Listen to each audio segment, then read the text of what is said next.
전 세계가 광화문을 보고 충격에 빠졌습니다. 넷플릭스 생중계로 수억 명이 지켜봤어요. BTS 공연뿐 아니라 공연이 끝난 뒤 벌어진 일 때문이었죠. 5만 명이 모인 광장에서 380명이 응원봉 불빛을 켜고 바닥을 비추기 시작했습니다. 쓰레기를 줍는 거였어요.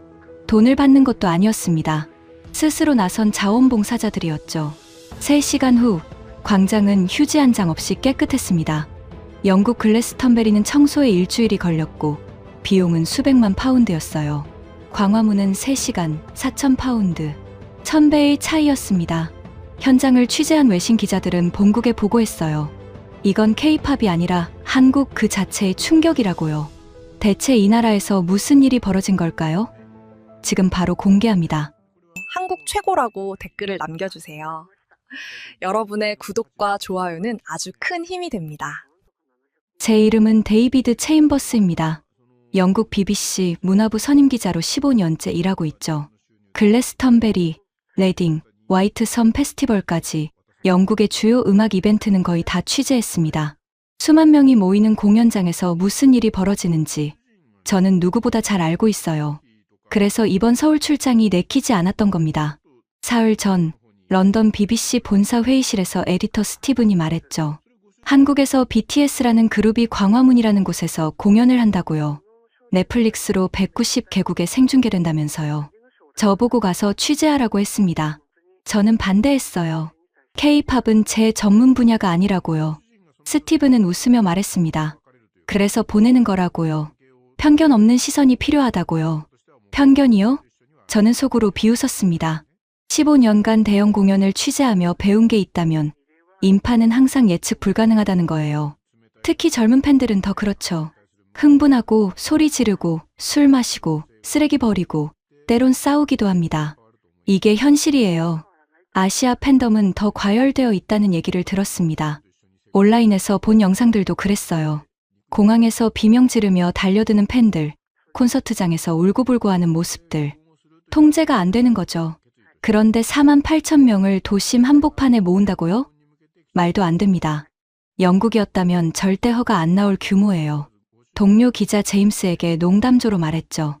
영국이었으면 벌써 쓰레기 더미에 술 취한 10대들이 난동 부렸을 거라고요. 제임스는 웃으며 대답했습니다. 그래서 자네가 가는 거 아니냐고요. 혼란의 현장을 생생하게 전하라고요. 그렇게 저는 24시간을 비행기에서 보냈습니다. 런던에서 인천까지요. 인천공항 입국장 자동문이 열리는 순간 비행 피로가 어깨를 짓눌렀습니다. 2026년 3월 19일 목요일 오후였죠. 공연은 이틀 후인 토요일이었어요. 3월 중순 서울의 공기는 런던보다 차가웠습니다. 캐리어를 끌며 택시 승강장으로 향하는데 한 중년 남성이 다가왔어요. 택시 기사였습니다. 그런데 그가 입을 여는 순간 제 눈썹이 올라갔죠. BTS 공연 보러 오셨어요? 유창한 영어였습니다. 발음도 제법 괜찮았어요. 아시아 국가 택시 기사치곤 놀라운 수준이었죠. 저는 고개를 저으며 대답했습니다. 취재차 왔다고요. 그는 활짝 웃으며 제 캐리어를 트렁크에 실어줬습니다. 차 안에서 그는 계속 말을 걸었어요. 어느 나라에서 왔냐? 서울은 처음이냐? 호텔은 어디냐? 저는 짧게 답하며 창밖을 봤습니다. 고속도로 양옆으로 아파트 단지들이 끝없이 펼쳐졌죠. 런던과는 다른 풍경이었어요. 높은 건물들이 빽빽했고 간판들엔 한글이 가득했습니다. 제 머릿속엔 이미 기사 윤곽이 잡혀 있었어요. 제목은 간단했죠. K-팝 광풍의 이면. 부제는 도심을 마비시킨 공연의 대가 정도면 적당할 겁니다. 교통 마비, 쓰레기 처리 문제, 안전사고, 위험. 최소 하나는 발생할 거예요. 아니, 어쩌면 셋 다 터질 수도 있죠. 4만 8천 명이 도심 한복판에 모인다는 건 그런 의미니까요. 택시가 호텔 앞에 멈췄습니다. 명동이라는 번화가였어요. 거리엔 간판들이 빼곡했고 사람들로 붐볐죠. 저녁 6시쯤이었는데 벌써 네온사인들이 켜지고 있었습니다. 기사는 제게 명함을 건네며 말했어요. 돌아갈 때 연락하라고요. 공항까지 모셔다 주겠다고요. 친절하긴 하네요. 저는 고맙다고 인사하고 호텔로 들어갔습니다. 체크인을 마치고 방에 올라가자마자 노트북을 켰어요. 런던 본사에 첫 보고를 해야 했거든요. 이메일을 열고 타이핑을 시작했습니다. 스티븐, 서울 도착했습니다. 48,000명이 도심 한복판에 모인다는 계획을 확인했어요. 솔직히 말하면 재난 시나리오처럼 보입니다. 교통마비, 쓰레기 처리 문제, 안전사고 위험 중 최소 하나는 발생할 겁니다. 영국이었다면 절대 허가 안 나올 규모예요. 내일 현장 답사하고 상세히 보고하겠습니다. 데이비드. 전송 버튼을 누르고 창밖을 봤습니다. 명동 거리의 네온사인들이 깜빡이고 있었죠. 저 멀리 산이 보였어요. 서울은 분지 지형이라던가요. 산으로 둘러싸인 도시. 30분쯤 지나 노트북에서 알림음이 울렸습니다. 스티븐의 답장이었어요. 데이비드, 그래서 자네를 보낸 거야. K-팝 광풍의 이면을 보여줘. 화려한 무대 뒤의 혼란, 과열된 팬덤, 도시 마비. 팩트에 집중하게. 사진 많이 찍고, 인터뷰도 확보해. 런던 독자들이 궁금해하는 건 진실이니까. 스티븐, 저는 노트북을 덮고 침대에 누웠습니다. 시차 적응이 필요했어요. 내일은 긴 하루가 될 테니까요.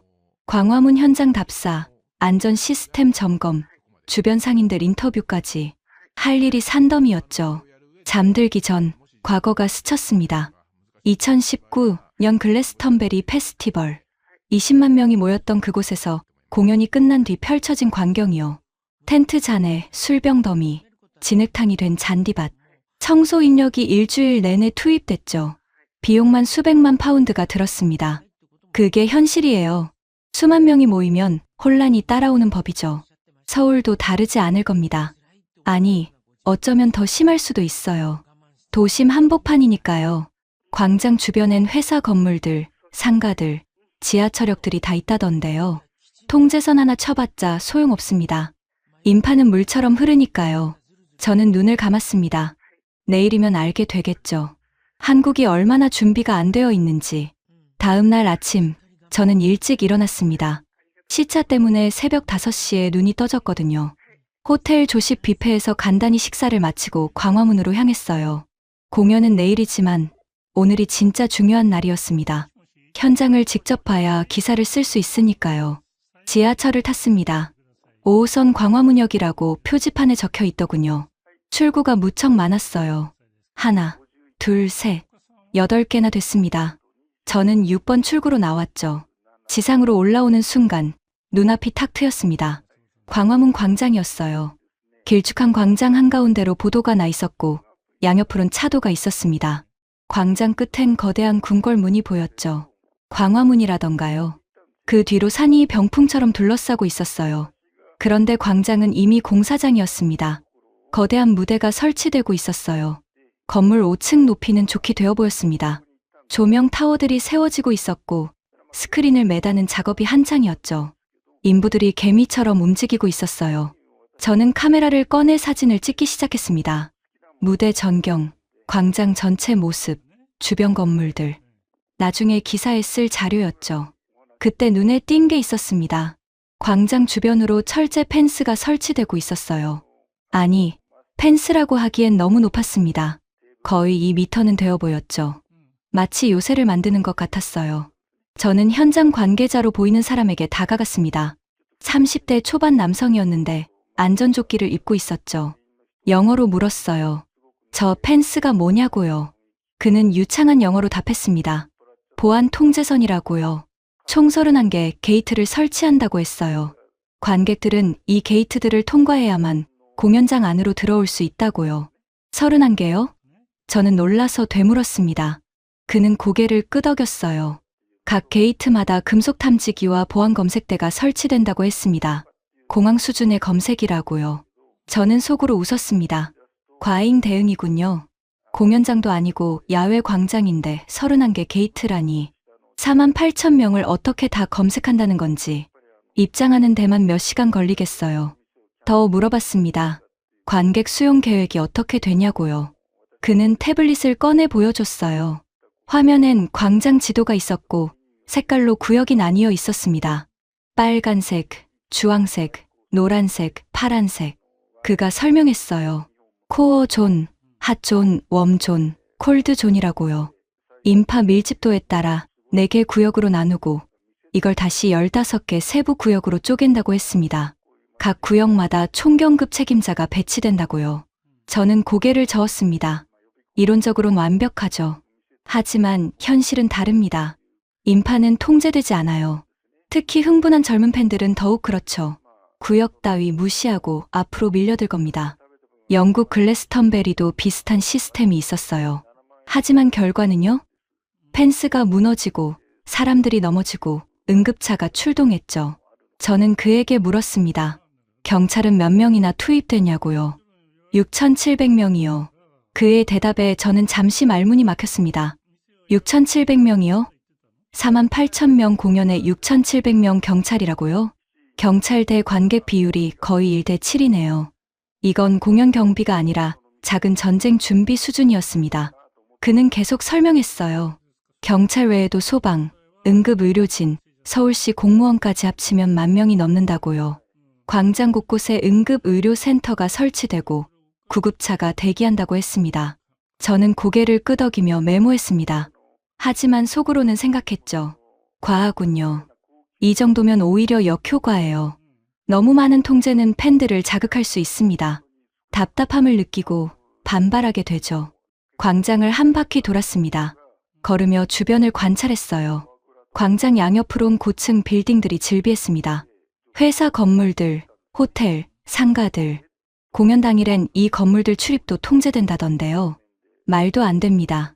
토요일이긴 하지만 일하는 사람도 있을 텐데요. 결혼식장도 있다고 들었어요. 한 기업의 공연 때문에 수천 명의 일상이 마비되는 거죠. 광장 끝까지 걸어가니 세종대왕 동상이 나왔습니다. 거대한 동상이었어요. 앉아있는 모습인데도 6m는 되어 보였죠. 동상 뒤로 광화문이 보였고 그 너머로 경복궁이라는 궁궐이 펼쳐져 있었어요. 역사적인 공간이긴 하네요. 하지만 그게 뭐 대수인가요? 역사 공간이라고 혼란이 안 오는 건 아니니까요. 저는 근처 편의점에 들렀습니다. 목이 말랐거든요. 음료를 고르는데 카운터 옆에 붙은 전단지가 눈에 띄었어요. 청소 아르바이트 모집. 자세히 읽어봤습니다. BTS 공연 후 광화문 일대 청소 작업. 3월 21일 오후 9시 30분부터 자정까지. 시급 2만 원. 모집 인원 30명. 30명이요? 저는 웃음이 나왔습니다. 48,000명이 남기고 간 쓰레기를 30명이 치운다고요?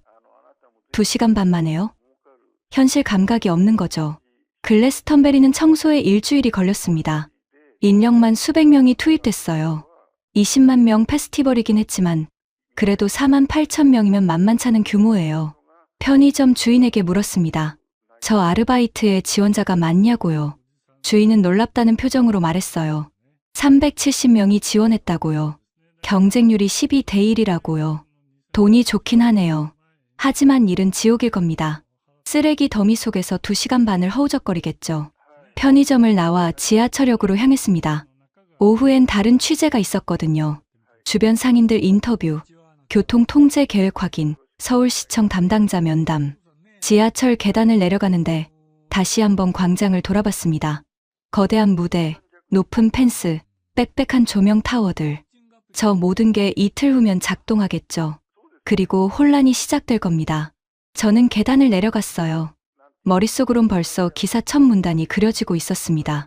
서울 도심 한복판에서 재난훈련이 벌어지고 있다.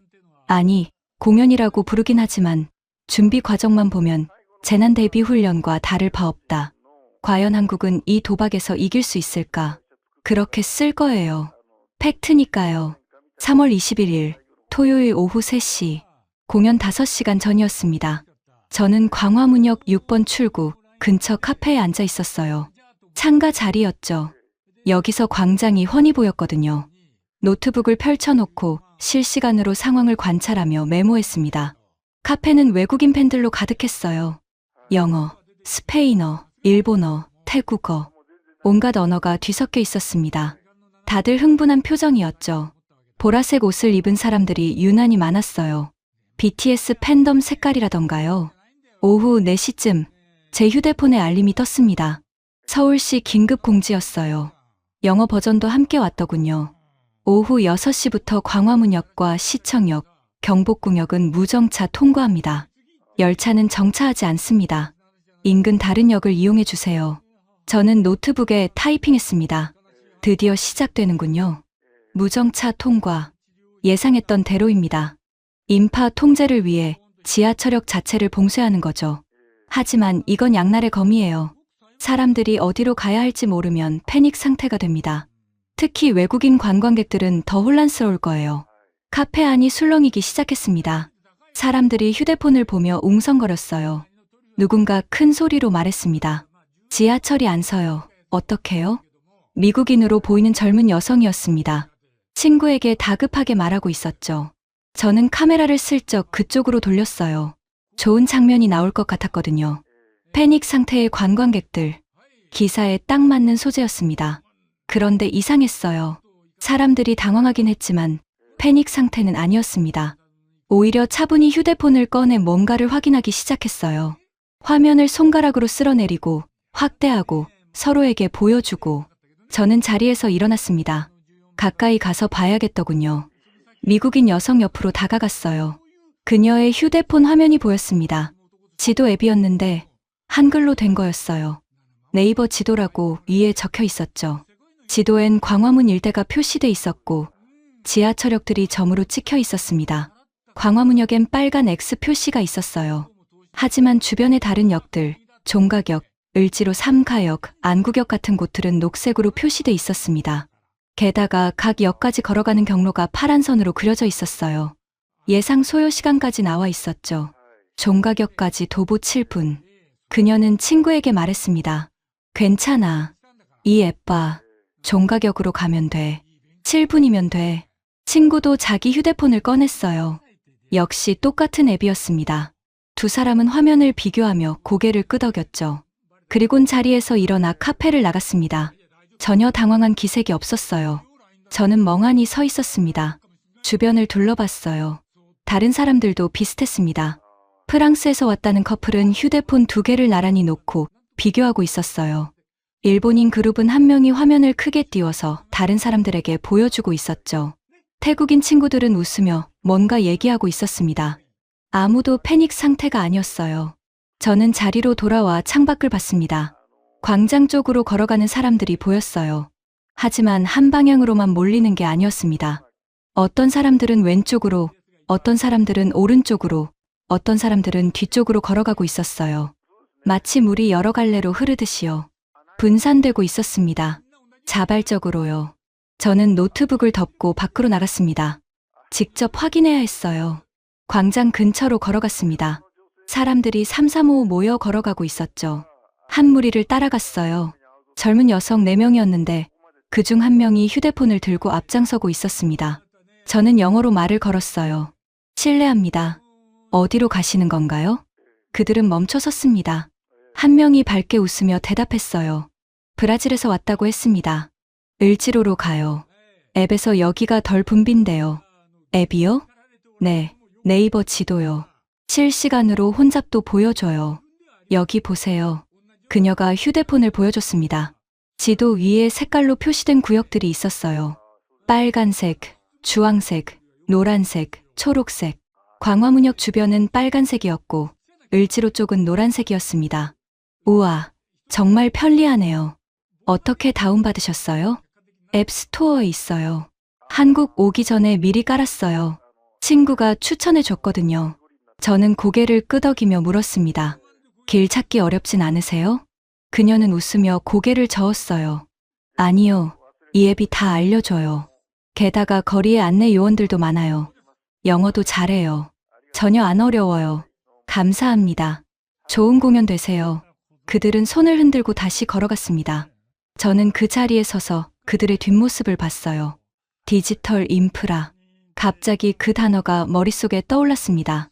택시 기사의 유창한 영어, 실시간 혼잡도를 보여주는 앱, 영어 공지 서비스. 이 모든 게 연결되어 있었어요. 저는 제 휴대폰을 꺼냈습니다. 앱 스토어를 열고 네이버 지도를 검색했어요. 정말 있더군요. 다운로드 수가 1000만 건이 넘었습니다. 평점도 높았어요. 앱을 설치하고 열어봤습니다. 영어 지원이 됐어요. 현재 위치를 중심으로 지도가 펼쳐졌고 주변 지하철역들이 표시됐습니다. 각 역까지의 거리, 도보 시간, 혼잡도까지 다 나와 있었어요. 실시간이었습니다. 화면을 새로 고침하자 혼잡도 색깔이 조금 바뀌었거든요. 저는 휴대폰을 주머니에 넣고 주변을 둘러봤습니다. 사람들이 계속 걸어가고 있었어요. 하지만 아무도 헤매지 않았습니다. 아무도 소리 지르지 않았어요. 아무도 경찰에게 항의하지 않았습니다. 그저 조용히 휴대폰을 보며 각자의 경로를 따라 움직이고 있었죠. 마치 하나의 유기체 같았습니다. 중앙 통제 없이도 스스로 최적 경로를 찾아 분산되는, 이건 예상하지 못한 거였어요. 글래스턴베리였다면 어땠을까요? 지하철이 안 선다고 공지하면 사람들은 당황했을 겁니다. 역 앞에서 우왕좌왕하고 서로 물어보고 경찰에게 항의하고 결국엔 한 방향으로 몰려 병목 현상이 생기겠죠. 하지만 여기선 그런 일이 없었습니다. 저는 천천히 광장 쪽으로 걸었어요. 공연 시작까지 아직 4시간이 남았습니다. 본격적인 관찰은 이제부터였죠. 하지만 머릿속 한구석에서 작은 의문이 생겼습니다. 디지털 리터러시가 이 정도인가? 아니, 그게 아니었어요. 단순히 기술을 쓸 줄 아는 게 아니라 그 기술을 믿고 따르는 거였습니다. 앱이 알려주는 경로를 의심 없이 따르고 실시간 정보를 신뢰하는 거죠. 이건 기술 이상의 문제였어요. 시스템에 대한 신뢰였습니다. 저는 고개를 저었습니다. 아직 판단하긴 이르죠. 진짜 시험은 공연이 끝난 후에요. 48,000명이 동시에 빠져나갈 때, 그때 이 시스템이 버틸 수 있을까요? 그때 가서 보죠. 오후 7시 30분. 광장은 이미 사람들로 가득 차 있었습니다. 저는 광장 외곽, 통제선 밖에 서 있었어요. 기자 출입증을 목에 걸고 있었지만 공연장 안으로는 들어갈 수 없었습니다. 정해진 취재 구역이 따로 있었거든요. 사실 괜찮았어요. 카메라 망원렌즈로 현장을 찍고 쌍안경으로 사람들 표정을 확인할 수 있었으니까요. 날씨는 추웠어요. 3월 말인데도 기온이 영상 5도 정도였습니다. 바람까지 불어서 체감 온도는 더 낮았죠. 저는 두꺼운 코트를 입고 있었는데도 추웠어요. 그런데 광장의 사람들을 보세요. 롱패딩, 목도리, 장갑, 완전 무장이었습니다. 하지만 아무도 떠나지 않았어요. 추위에 발을 동동 구르면서도 자리를 지키고 있었죠. 쌍안경으로 관객석을 훑었습니다. 보라색 일색이었어요. 보라색 옷, 보라색 모자, 보라색 머플러. 그리고 손에는 응원봉을 들고 있었습니다. 아미밤이라고 부르던가요. 오후 7시 50분. 광장 전체의 불이 꺼졌습니다. 함성이 터져 나왔어요. 귀가 먹먹할 정도로 큰 소리였습니다. 48,000명이 동시에 지르는 함성. 하지만 이상했습니다. 함성이 터졌다가 이내 잠잠해졌거든요.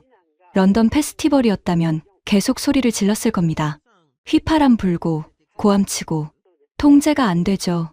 여기는 달랐어요. 함성이 멈추고 광장이 조용해졌습니다. 마치 약속이라도 한 것처럼요. 오후 8시 정각, 거대한 스크린에 불이 들어왔습니다. 경복궁 영상이 나왔어요. 근정전, 흥례문, 광화문. 600년 역사의 궁궐이 화면에 펼쳐졌습니다. 종소리가 울려 퍼졌어요. 웅장하고 깊은 소리였습니다. 카메라가 광화문을 비췄습니다. 거대한 문이 천천히 열리고 7명이 걸어 나왔습니다. 함성이 다시 터졌어요. 이번엔 더 컸습니다. 땅이 흔들리는 것 같았어요. 응원봉 불빛이 일제히 흔들렸습니다. 보라색 물결이 광장을 휩쓸었죠. BTS였습니다. 음악이 시작됐어요. 아리랑이었습니다. 전통 음악 선율이 들렸지만 현대적으로 편곡된 버전이었죠. 비트가 강했고 베이스가 깊었어요. 저는 카메라 셔터를 계속 눌렀습니다. 무대, 관객, 광장 전체. 기록해야 했으니까요. 그런데 자꾸 시선이 관객들에게 갔습니다. 쌍안경으로 앞쪽 관객석을 봤어요. 사람들이 응원봉을 흔들며 노래를 따라 부르고 있었습니다. 하지만 소리를 지르진 않았어요. 그냥 조용히 입을 움직이며 노래했죠. 추운 날씨였습니다. 사람들은 롱패딩 안에 손을 넣고 있다가 좋아하는 부분이 나오면 손을 꺼내 응원봉을 흔들었어요. 그러다 다시 주머니에 손을 넣었죠. 저는 과거를 떠올렸어요. 2018년 레딩 페스티벌. 사람들은 술을 마시고 있었어요. 캔 맥주, 위스키, 보드카. 공연장 안에서요. 경비가 단속해도 소용없었습니다. 술 마신 사람들은 통제가 안 됐어요. 고함 지르고, 뛰어다니고, 서로 밀치고. 몇 명은 싸우기도 했죠. 플라스틱 컵이 날아다녔고, 바닥엔 쓰레기가 쌓여갔습니다. 공연 시작 1시간 만에 발목까지 쓰레기가 차올랐어요. 그게 정상이었어요. 대형 음악 페스티벌의 일상이었습니다. 그런데 여기는요? 쌍안경을 다시 들었습니다. 바닥을 봤어요. 깨끗했습니다. 눈에 띄는 쓰레기가 없었어요. 관객석 중간중간 쓰레기 봉투가 보였습니다. 큰 비닐봉투였어요. 사람들이 거기에 뭔가를 버리고 있었습니다. 자기가 먹은 건 자기가 챙기는 거죠. 좀 더 뒤쪽 관객석을 봤습니다. 젊은이들 5명이 보였어요. 조용히 서서 공연을 보고 있었습니다. 응원봉을 흔들고 박수치고 노래 따라 부르고, 하지만 소리 지르거나 뛰지 않았어요. 한 명이 과자를 먹고 난 뒤 포장지를 주머니에 넣었습니다. 바닥에 버리지 않았어요. 저는 쌍안경을 내렸습니다. 이상했어요. 너무 조용했습니다. 48,000명이 모여 있는데 축제치곤 너무 얌전했습니다. 통제되고 있는 걸까요? 광장 주변을 둘러봤습니다. 경찰들이 외곽에 서 있었어요. 하지만 관객석 안으로 들어가진 않았습니다. 단속하는 게 아니었어요. 그냥 사람들이 스스로 조용히 하고 있었습니다. 공연이 계속됐습니다. 한 곡이 끝나고 다음 곡이 시작됐어요. 무대 위에서 멤버 한 명이 말했습니다. 오랜만에 여러분을 만나서 정말 기쁩니다. 3년 9개월 만이네요. 기다려 주셔서 감사합니다. 함성이 터졌습니다. 하지만 짧았어요. 멤버가 다시 말하기 시작하자 조용해졌죠. 사람들이 듣고 있었습니다.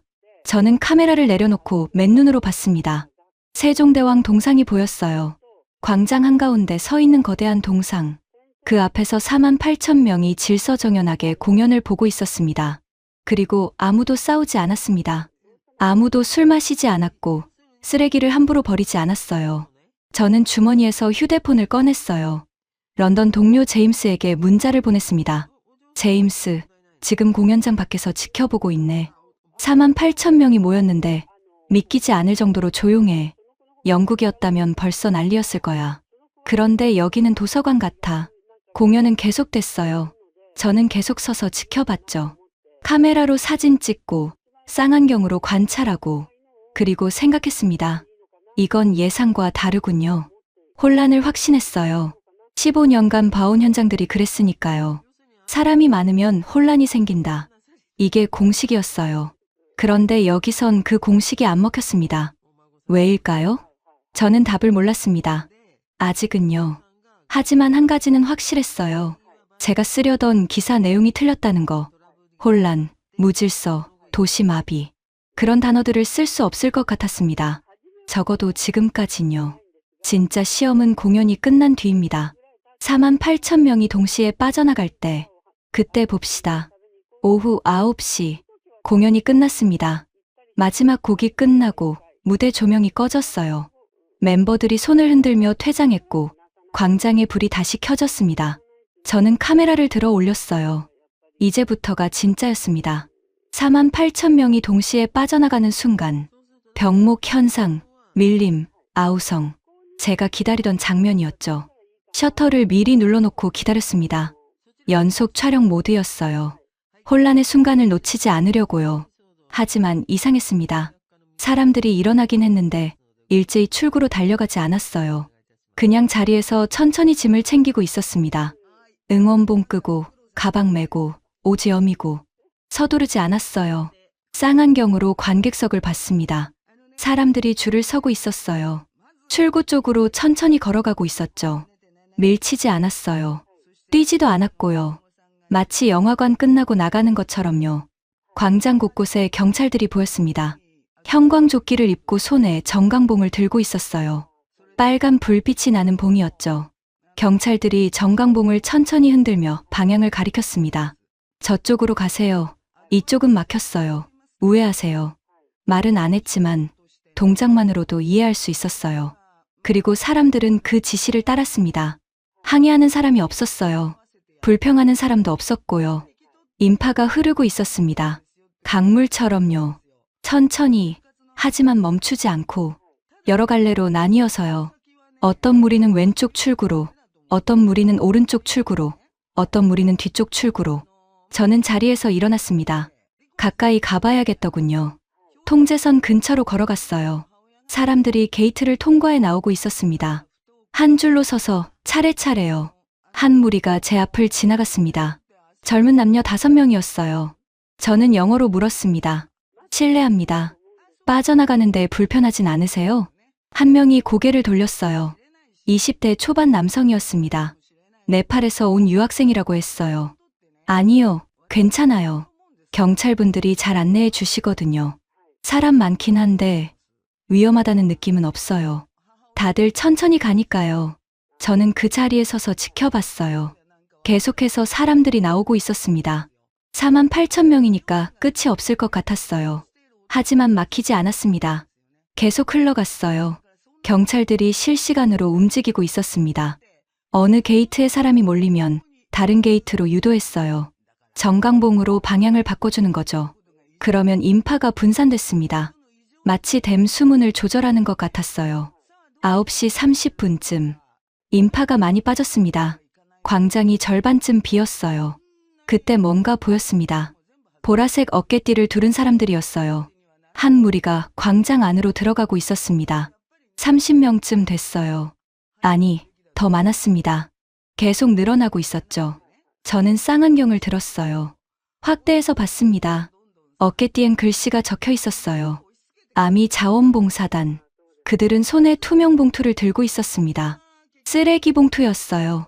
그리고 다른 손엔 응원봉을 들고 있었죠. 아미밤이요. 응원봉 불빛을 켰습니다. 보라색 불빛이 바닥을 비췄어요. 그리고 허리를 숙였습니다. 쓰레기를 줍기 시작한 거예요. 저는 쌍안경을 들고 그 장면을 계속 봤습니다. 한 명이 바닥에서 플라스틱 컵을 주워 봉투에 넣었어요. 다른 한 명은 과자 봉지를 주었습니다. 응원봉 불빛으로 바닥을 비추면서요. 어두운 곳까지 샅샅이 확인하면서요. 자원봉사자들이 점점 더 들어왔습니다. 100명, 200명, 300명. 나중에 알고 보니 380명이었다고 하더군요. 그들은 광장 전체로 퍼져서 구석구석을 청소했어요. 저는 카메라를 들어 올렸습니다. 보라색 불빛이 어둠 속에서 움직이고 있었습니다. 마치 반딧불이 같았어요. 수백 개의 불빛이 광장을 가로지르며 바닥을 훑고 있었죠. 누가 시킨 게 아니었어요. 자발적이었습니다. 저는 한 자원봉사자에게 다가갔습니다. 50대 여성이었어요. 실례합니다. 왜 청소를 하시는 건가요? 그녀는 웃으며 대답했습니다. BTS가 우리에게 와준 것처럼 우리도 이 공간을 소중히 지키고 싶어요. 깨끗하게 하는 게 우리 몫이라고 생각해요. 팬들이 자발적으로 모였어요. 380명 정도 참여했고요. 그녀는 다시 허리를 숙였습니다. 휴지 조각을 주워 봉투에 넣고 다음 장소로 걸어갔죠. 저는 천천히 광장 안쪽으로 걸어갔습니다. 관객석이었던 곳으로요. 의자들이 줄지어 놓여 있었어요. 의자 밑을 봤습니다. 영국 페스티벌에선 의자 밑이 제일 더러웠거든요. 사람들이 거기다 쓰레기를 숨겨놓으니까요. 하지만 여기는 깨끗했어요. 캔 하나, 봉지 하나 없었습니다. 저는 허리를 숙여 자세히 봤어요. 혹시 놓친 게 있나 싶어서요. 하지만 정말 없었습니다. 스탠딩 구역도 마찬가지였습니다. 48,000명이 1시간 동안 있었던 곳인데 믿을 수 없을 정도로 깨끗했어요. 과거가 스쳤습니다. 2019년 글래스턴베리. 공연 끝나고 30분 후 바닥은 이미 쓰레기로 뒤덮여 있었어요. 캔, 컵, 봉지, 음식, 찌꺼기. 발을 디딜 곳이 없었습니다. 청소 인력 수백 명이 일주일 동안 청소했죠. 비용만 수백만 파운드가 들었습니다. 그런데 여기는 380명이 자발적으로 청소하고 있었습니다.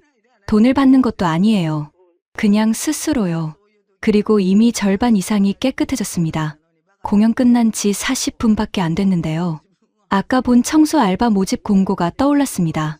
30명 모집, 370명 지원, 경쟁률 12대 1.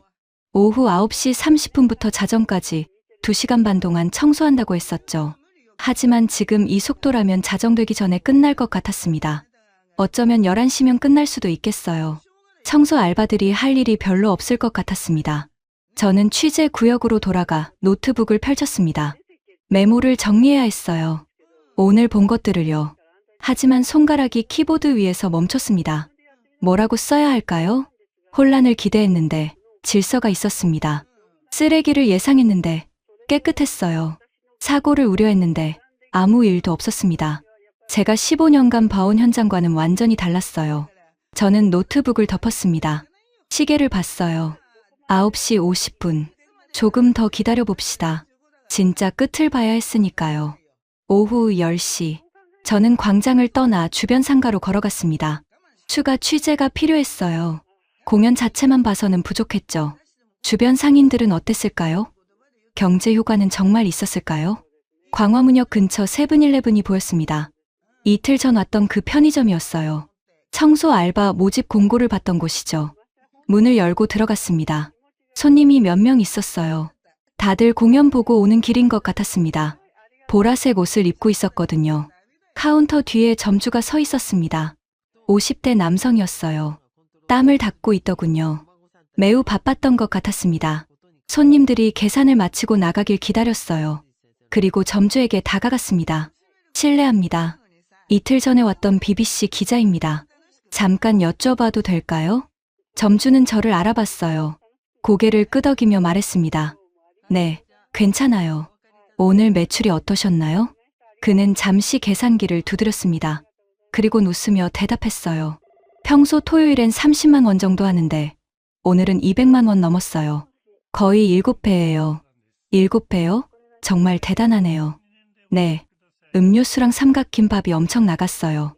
공연 보러 오는 사람들이 미리 사가더라고요. 저는 메모했습니다. 그리고 물었어요. 쓰레기 처리는 어떠셨어요? 힘들진 않으셨나요? 점주는 고개를 저었습니다. 아니요, 오히려 놀랐어요. 팬들이 쓰레기 봉투를 들고 와서 직접 버리고 가더라고요. 편의점 앞 쓰레기통에요. 저한테 괜찮냐고 물어보고요. 자발적으로요?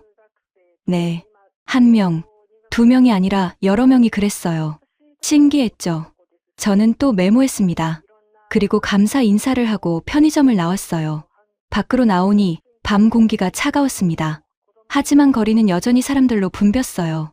공연 끝나고 식사하러 가는 사람들, 숙소로 돌아가는 사람들. 저는 광장 쪽으로 다시 걸어갔습니다. 청소가 어떻게 됐나 확인하고 싶었거든요. 광장에 도착하니 이미 대부분 정리가 끝나 있었습니다. 보라색 어깨띠를 두른 자원봉사자들이 봉투를 들고 나오고 있었어요. 몇몇은 이미 집에 간 것 같았습니다. 그때 흰색 옷을 입은 사람들이 보였습니다. 머리부터 발끝까지 가리는 흰색 작업복이었어요. 청소 알바들이었습니다. 저는 그들에게 다가갔어요. 한 명이 눈에 들어왔습니다. 40대 여성이었어요. 실례합니다. BBC 기자인데요. 잠깐 여쭤봐도 될까요? 그녀는 멈춰 섰습니다. 웃으며 대답했어요. 네. 청소 일은 어떠셨어요? 그녀는 웃음을 터뜨렸습니다. 솔직히 말하면 할 일이 별로 없었어요. 예상보다 너무 깨끗했거든요. 정말요? 네. 12대1 경쟁률 뚫고 왔는데 막상 와보니 쓰레기가 거의 없더라고요. 자원봉사자분들이 이미 다 치우셨더라고요. 우리는 그냥 마무리만 했어요. 얼마나 걸렸나요? 1시간. 1시간 반. 원래 2시간 반 일하기로 했는데 훨씬 일찍 끝났어요.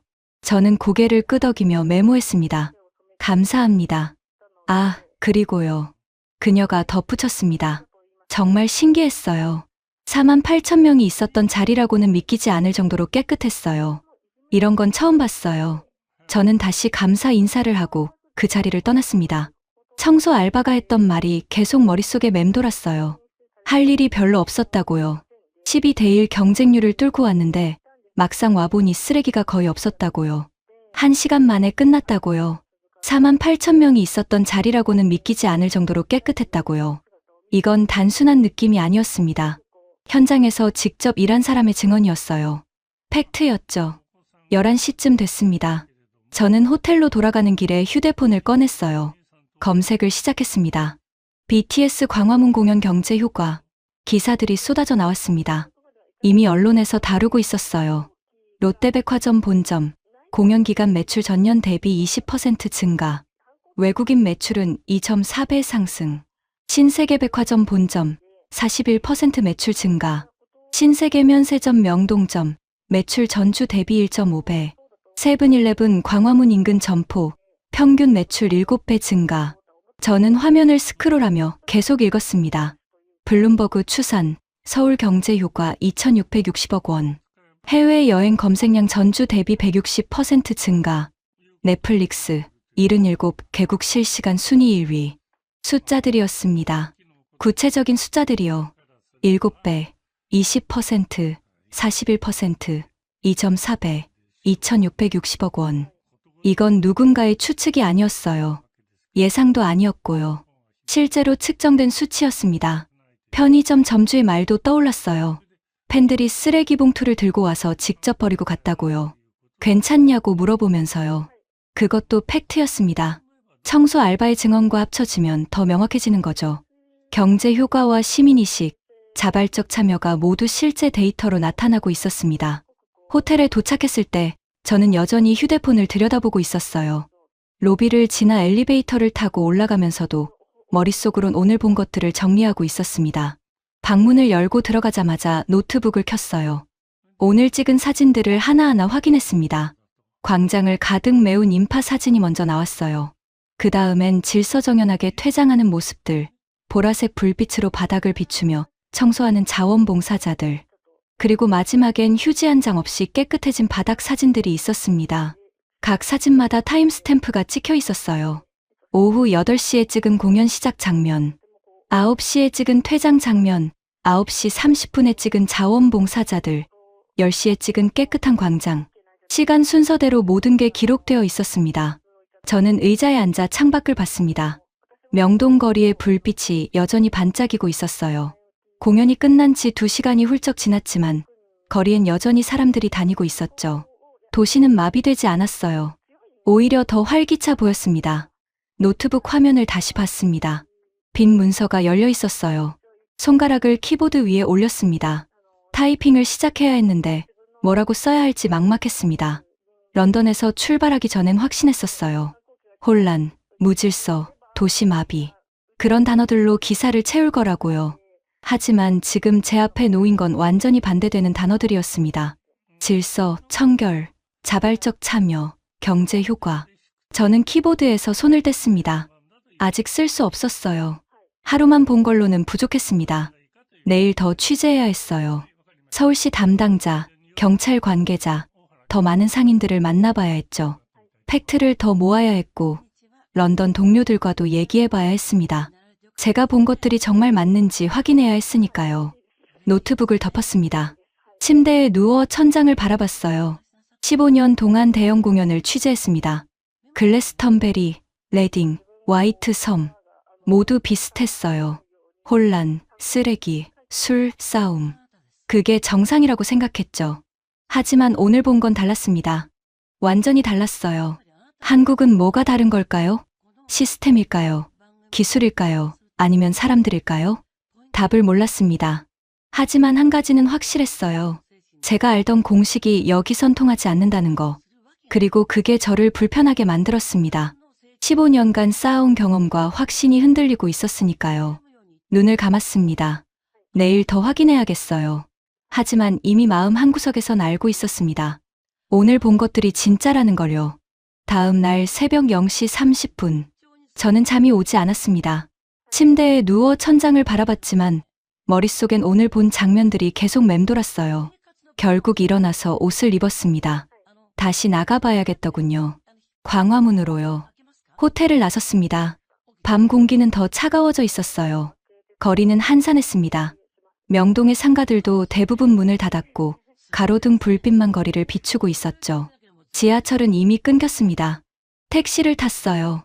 기사에게 광화문 광장으로 가달라고 했습니다. 기사는 고개를 끄덕이며 출발했어요. 차 안에서 기사가 물었습니다. BTS 공연 보셨어요? 아니요. 취재했습니다. 기자예요. 아, 그러셨군요. 대단했죠? 사고 하나 없이 끝났잖아요. 네, 놀라웠습니다. 기사는 웃으며 말했어요. 우리나라 사람들 진짜 대단해요.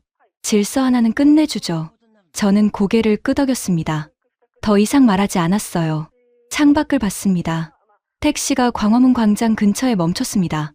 요금을 지불하고 내렸어요. 기사는 조심히 가시라며 손을 흔들고 떠났습니다. 광장은 텅 비어 있었습니다.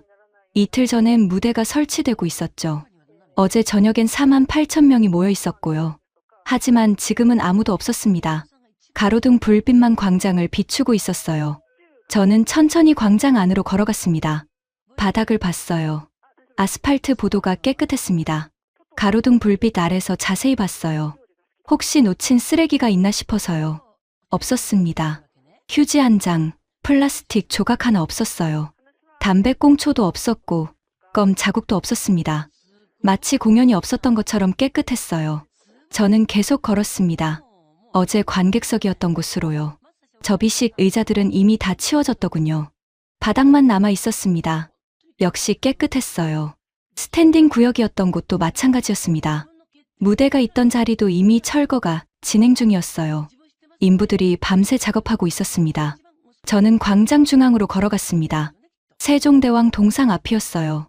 동상을 올려다봤습니다. 거대한 동상이 밤하늘을 배경으로 서 있었죠. 600년 전 이곳에 한글을 만든 왕이 있었다고 했습니다. 백성들이 글을 읽을 수 있게 하려고요.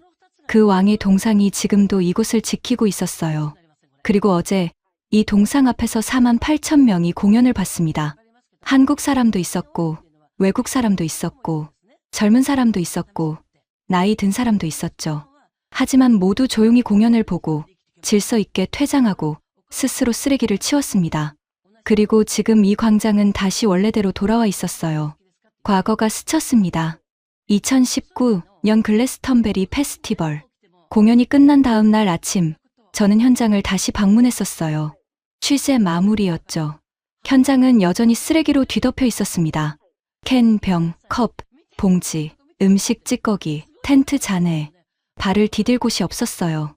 청소 인력 수백 명이 투입됐지만 아직 시작 단계였습니다. 일주일이 걸렸어요. 매일 아침부터 저녁까지 수백 명이 청소했습니다. 트럭이 수십 대 동원됐고 비용은 수백만 파운드가 들었죠. 그게 정상이었어요. 20만 명 페스티벌이니까요. 당연한 거라고 생각했습니다. 하지만 여기는요. 4만 8천 명이 모였습니다. 글래스턴베리의 4분의 1 규모죠. 하지만 청소는 3시간 만에 끝났어요. 380명 자원봉사자와 30명 알바가 전부였습니다. 비용은요? 알바 인건비밖에 안 들었을 겁니다. 자원봉사자들은 돈을 받지 않았으니까요. 일주일 대 3시간, 수백만 파운드 대 몇십만 원, 수백 명 대 400여 명. 숫자가 이렇게 극명하게 다를 수 있나요? 저는 광장을 천천히 걸었습니다. 바닥을 계속 확인하면서요. 정말 쓰레기가 없는지 다시 한번 확인하고 싶었어요. 정말 없었습니다. 광장 끝까지 걸어갔습니다. 광화문이 보였어요. 거대한 문이 어둠 속에 서 있었습니다. 600년 전 지어진 문이요. 어제 저녁 저 문을 배경으로 공연이 펼쳐졌습니다. 넷플릭스를 통해 77개국에 생중계됐죠. 아니, 190개국이라고 했던가요? 그 말은 전 세계 사람들이 이 광장을 봤다는 겁니다. 실시간으로요. 4만 8천 명이 질서 있게 공연을 보는 모습을요. 공연 끝나고 차분히 퇴장하는 모습을요. 자원봉사자들이 스스로 청소하는 모습을요. 그리고 지금 이렇게 깨끗해진 광장을요. 전 세계가 봤습니다. 이건 단순히 한국 국내 이벤트가 아니었어요. 글로벌 생중계였습니다. 190개국 사람들이 동시에 지켜봤죠. 그들은 뭘 봤을까요? K-팝 공연만 본 게 아닐 겁니다. 한국이라는 나라를 봤을 거예요. 한국 사람들을 봤을 거고요. 한국의 시스템을 봤을 겁니다. 그리고 아마 놀랐겠죠. 저처럼요. 저는 다시 세종대왕 동상 쪽으로 걸어갔습니다. 동상 앞에 섰어요. 올려다봤습니다. 600년 역사 공간을 이렇게 지켜내다니.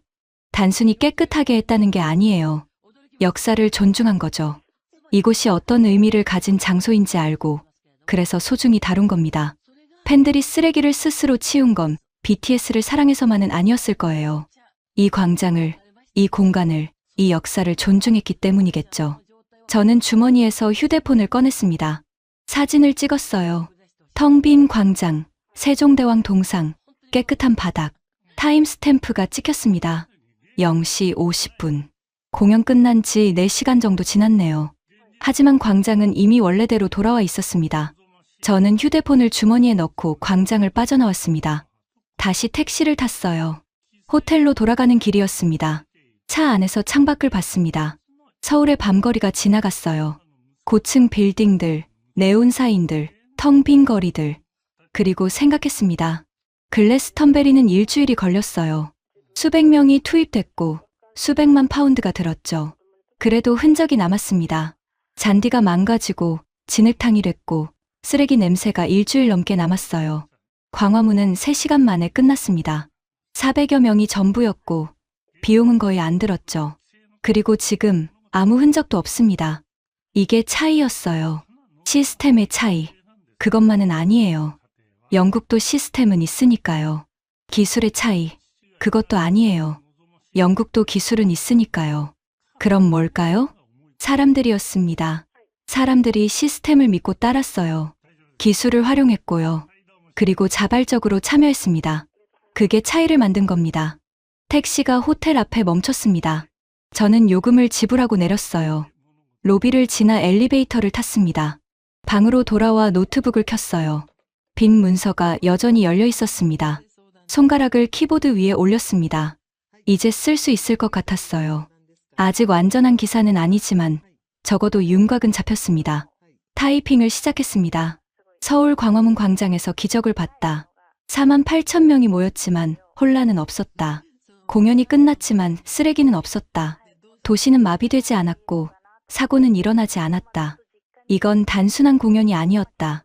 시스템과 기술, 그리고 사람들이 만들어낸 완벽한 조화였다. 글래스턴베리는 일주일이 걸렸다. 광화문은 3시간이면 끝났다. 이게 한국이다. 저는 타이핑을 멈췄습니다. 화면을 봤어요. 아직 부족했습니다. 더 취재해야 했고, 더 확인해야 했어요. 하지만 방향은 잡혔습니다. 내일 런던 동료들과 얘기해야겠어요. 제가 본 것들을 설명하고 그들의 반응을 들어봐야 했습니다. 특히 제임스요. 15년 동안 함께 일한 동료니까요. 그가 믿어줄까요? 저는 노트북을 덮었습니다. 침대에 누웠어요. 이번엔 잠이 왔습니다. 마음이 조금 정리됐으니까요. 눈을 감으며 마지막으로 생각했습니다. 15년간 본 공연들은 혼란이었어요. 하지만 진짜 공연은 오늘 처음 본 것 같습니다. 다음 날 일요일 오전, 저는 서울시청 담당자와 통화를 했습니다. 경찰청 관계자에게도 이메일을 보냈어요. 공식 자료를 요청했죠. 관객 수, 투입 인력, 사고 건수, 청소 비용. 오후쯤 답장이 왔습니다. 관객 4만 2천 명, 경찰 6,700명, 총공무원 1명 이상 투입, 안전사고 0건, 청소 비용 약 600만 원. 600만 원이었습니다. 한국 돈으로요. 영국 파운드로 환산하면 4천 파운드 정도? 글래스턴베리는 수백만 파운드가 들었는데요. 저는 메모했습니다. 그리고 더 취재를 이어갔어요. 오후 5시쯤 저는 호텔 방으로 돌아왔습니다. 취재는 충분했어요. 이제 정리할 시간이었죠. 노트북을 켰습니다. 그리고 시계를 봤어요. 서울 시간 오후 5시면 런던은 오전 8시였습니다. 제임스가 출근했을 시간이네요. 화상통화를 걸었습니다. 신호음이 몇 번 울렸어요. 그리고 제임스 얼굴이 화면에 나타났습니다. 데이비드, 어떻게 됐어? 제임스는 반가운 표정이었어요. 손에 커피잔을 들고 있었죠. BBC 런던 본사 사무실 배경이 보였습니다. 저는 잠시 말을 못했어요. 어떻게 설명해야 할까요? 제임스, 이야기 좀 해야겠어. 제임스가 웃으며 말했습니다. 그래, 말해봐. 예상대로 난장판이었지. 사진 많이 찍었어. 쓰레기 더미, 교통마비, 그런 거 말이야. 저는 천천히 고개를 저었습니다. 아니, 그 반대야. 뭐, 제임스의 웃음이 멈췄어요. 커피잔을 내려놓더군요. 무슨 소리야? 4만 8천 명이 모였잖아. 도심 한복판에. 맞아. 4만 8천 명이 모였어. 하지만 혼란은 없었어. 데이비드, 농담하는 거야? 아니, 저는 노트북 화면을 공유했습니다. 어제 찍은 사진들을 보여줬어요. 질서정연한 관객석, 차분히 퇴장하는 인파, 보라색 불빛으로 청소하는 자원봉사자들. 제임스는 화면을 들여다봤습니다. 표정이 굳어지더군요. 이게 4만 8천 명이 있었던 자리야? 응. 쓰레기는 없었어. 없었다고? 제임스의 목소리가 높아졌어요. 데이비드, 말이 돼. 4만 8천 명이 1시간 동안 있었는데 쓰레기가 없다고? 저는 다른 사진을 보여줬습니다. 새벽에 찍은 광장 사진이요. 텅 비고 깨끗한 바닥. 이건 공연 끝나고 4시간 후야. 자정 넘어서 찍었어. 제임스는 말이 없었습니다. 화면을 계속 들여다보고 있었죠. 저는 계속 설명했습니다. 380명이 자발적으로 청소했어. 돈 받는 것도 아니야. 응원봉 불빛으로 바닥 비추면서 쓰레기 줍더라고. 그리고 청소 알바 30명이 마무리했는데 그 사람들이 뭐라고 했는지 알아? 뭐라고 했는데? 할 일이 별로 없었대. 너무 깨끗해서. 제임스가 한숨을 쉬었습니다. 믿을 수가 없는데. 나도 그랬어. 그래서 계속 확인했어. 저는 메모를 열었습니다. 화면에 띄웠어요. 편의점 매출 7배 증가. 백화점 매출 20%에서 41% 증가. 외국인 매출은 2.4배 상승. 블룸버그 추산 경제 효과 2,660억 원. 넷플릭스 77개국 1위. 제임스는 화면을 읽고 있었어요. 표정이 점점 심각해지더군요. 그리고 청소 비용 600만 원. 영국 돈으로 4,000파운드 정도야. 제임스가 되물었습니다. 4,000파운드? 응. 글래스턴베리는 수백만 파운드 들었지. 침묵이 흘렀습니다. 제임스는 화면을 보다가 저를 봤어요. 그리고 다시 화면을 봤습니다. 데이비드, 이거 진짜야? 조작 아니야? 제임스, 나 너랑 15년 일했어. 내가 그럴 사람인 줄 알아? 아니, 그게 아니라 너무 안 믿겨서. 나도 그래. 그래서 계속 확인했다니까. 서울시청, 경찰청, 상인들, 청소 알바, 자원봉사자들 다 인터뷰했어. 전부 같은 얘기하더라고. 제임스가 의자에 등을 기댔습니다. 천장을 보더니 다시 저를 봤어요. 데이비드, 우리가 15년 동안 취재한 페스티벌들은 뭐였지? 저는 잠시 생각했습니다. 그리고 대답했어요. 쓰레기 더미였지. 제임스가 웃었습니다. 쓴웃음이었어요. 맞아. 글래스턴베리, 레딩, 코첼라 다 똑같았어. 공연 끝나면 진흙탕에 쓰레기산, 술병, 텐트 잔해, 음식 찌꺼기. 청소하는데 일주일 걸렸지. 일주일. 저는 그 단어를 천천히 말했습니다. 광화문은 3시간이면 끝났어. 제임스가 고개를 저었습니다. 미쳤군. 그리고 비용도. 글래스턴베리는 수백만 파운드. 광화문은 4,000파운드. 제임스가 계산기를 두드리는 소리가 들렸어요. 100배 차이잖아. 아니, 1000배야. 그것뿐이 아니야. 저는 다른 자료를 보여줬습니다. 지하철 무정차 통과했는데 사람들이 앱으로 우회 루트 찾아서 분산 이동했어. 패닉 없었어. 경찰 6,700명 투입했는데 관객석 안엔 안 들어가. 외곽에서만 지켰어. 사람들이 스스로 질서 지켰거든. 제임스는 화면을 보며 고개를 끄덕였습니다. 시스템이 좋은 거야? 시스템만은 아니야. 영국도 시스템 있잖아. 그럼 뭔데? 사람들이야. 저는 잠시 멈췄습니다. 그리고 말했어요. 사람들이 시스템을 믿었어.